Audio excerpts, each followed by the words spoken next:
My father could have been a great comedian, but he didn't believe that that was possible for him. And so he made a conservative choice. Instead, he got a safe job as an accountant. And when I was 12 years old, he was let go from that safe job. And our family had to do whatever we could to survive. I learned many great lessons from my father, not the least of which was that you can fail at what you don't want. So you might as well take a chance on doing what you love. It's not the only thing he taught me, though. You know, I watched the effect of my father's love and humor and how it altered the world around me. And I thought, that's something to do.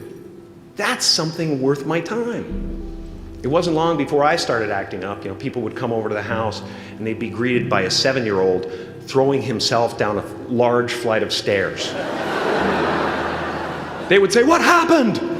And I would say, "I don't know. Let's check the replay." I'd go back to the top of the stairs and come back down in slow motion.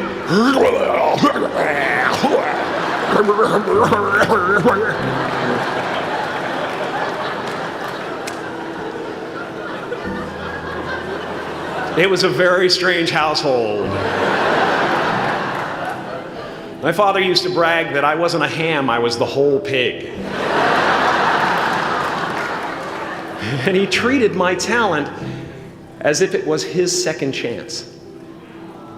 When I was about 28, after a decade as a professional comedian, I realized one night in LA that the purpose of my life had always been to free people from concern, just like my dad. And when I realized this, I dubbed my new devotion the Church of Freedom from Concern. The Church of FFC.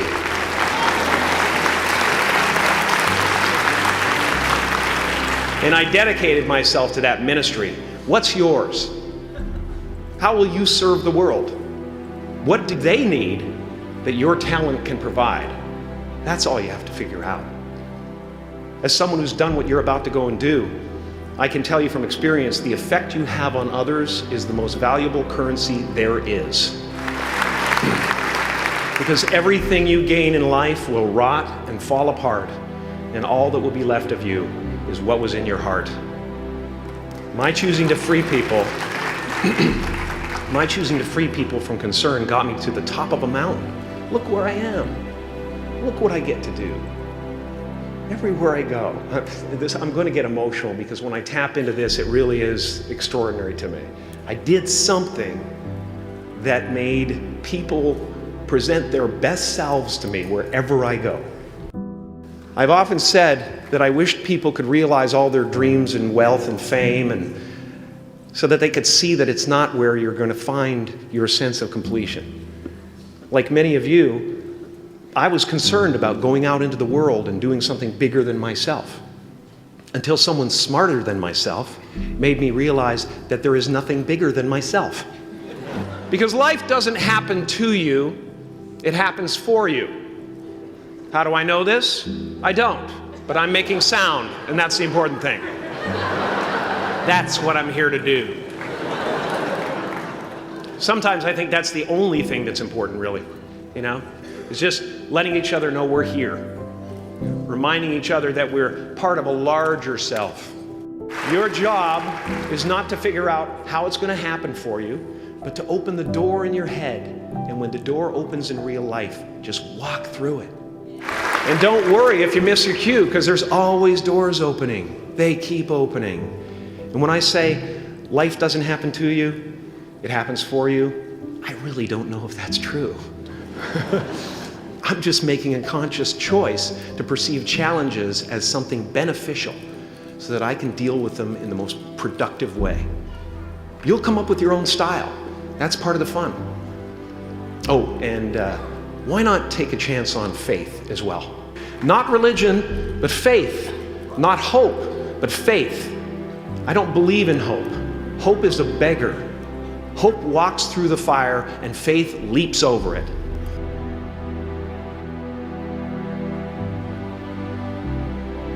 I used to believe that who I was ended at the edge of my skin. That I had been given this little vehicle called a body from which to experience creation. And though I couldn't have asked for a sportier model, it was, after all, a loaner and would have to be returned. Then I learned that everything outside the vehicle was part of me too. And now I drive a convertible.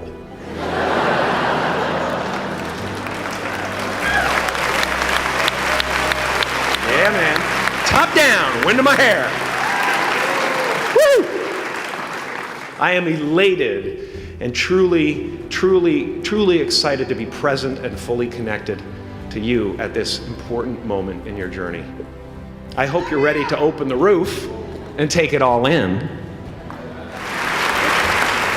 You are the vanguard of knowledge and consciousness, a new wave in a vast ocean of possibilities. On the other side of that door, there's a world starving for new ideas, new leadership. I've been out there for 30 years. She's a wildcat. Oh, she'll rub up against your leg and purr until you pick her up and start petting her, and then out of nowhere, she'll swat you in the face. It can be rough out there, but that's okay, because there's soft serve ice cream with sprinkles. I guess that's what I'm really trying to say here today. Sometimes it's okay to eat your feelings. Now, fear is going to be a player in your life, but you get to decide how much. You can spend your whole life imagining ghosts, worrying about the pathway to the future, but all there will ever be is what's happening here, and the decisions we make in this moment, which are based in either love or fear. So many of us choose our path out of fear disguised as practicality. What we really want seems impossibly out of reach and ridiculous to expect, so we never dare to ask the universe for it. I'm saying I'm the proof that you can ask the universe for it. Please.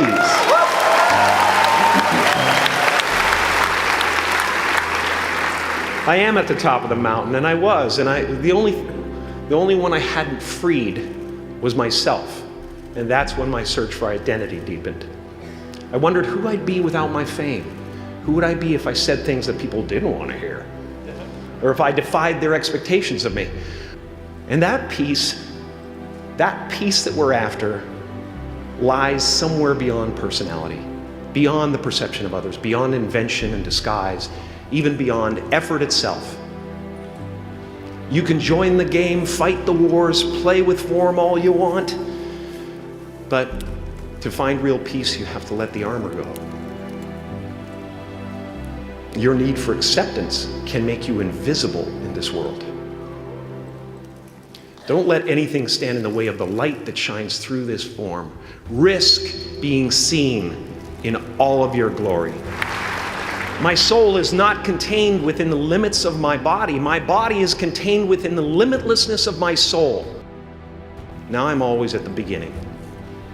I have a reset button, and I ride that button constantly. Once that button is functioning in your life, there's no story that the mind could create that will be as compelling. The imagination is always manufacturing scenarios, both good and bad, and the ego tries to keep you trapped in the multiplex of the mind.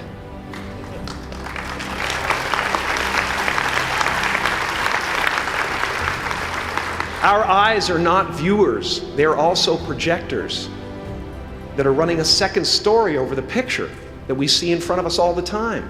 Fear is writing that script, and the working title is, I'll Never Be Enough. I had a substitute teacher from Ireland in the 2nd grade that told my class during morning prayer that when she wants something, anything at all, she prays for it and promises something in return, and she always gets what she wants.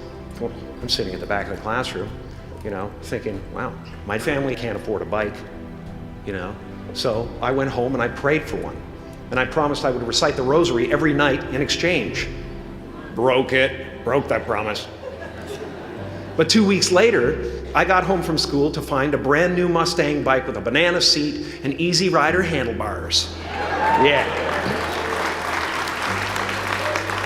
From fool to cool.